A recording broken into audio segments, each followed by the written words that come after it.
What's growing on, gardeners? It's abundant gardening here, and I'm going to share with you how to perform a seed audit. So what a seed audit is just going through your seeds, throwing out any expired ones, and maybe writing down the ones you want to grow again. Perhaps you have run out of that particular seed. So what you do first is look at the dates. As you can see, all these packets will have a sold for and sell by date.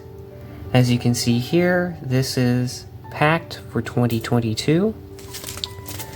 So you want to go through your seeds and really look at the dates. If there's anything older than 3 or 4 years old, most likely they will not germinate. You can see packed for 2021. Those are one of my older seed packets. So you can see here, packed for 2021.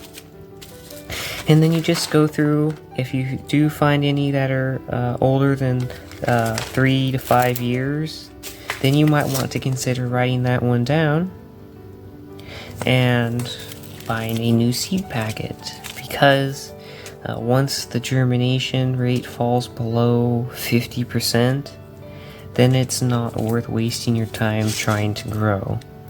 Of course, there are exceptions to every rule, but you just want to make sure that you have the most success and get the most abundant harvest as much as you can from your seeds. So that is a good place to start.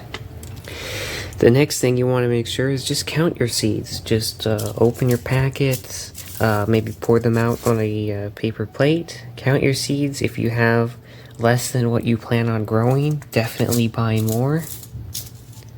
Especially as the gardening season commences, you will almost definitely want more seeds than you plan on growing, because things happen. Maybe your seedlings die, or maybe you expand your garden as well.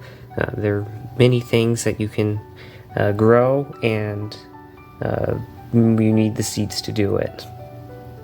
So that is the basics on how to perform a seed audit. Another note I wanted to mention is I store them in these paper envelopes just by the type of thing it is. See, I have annual flowers there. I got my tomatoes there, cucumbers and melons, and then peppers.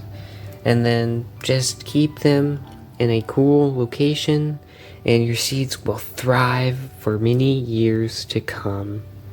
So I hope you enjoyed that video. If you want to leave a comment about what you want me to grow, please do so. If you have a variety that you want me to grow, we will grow it together.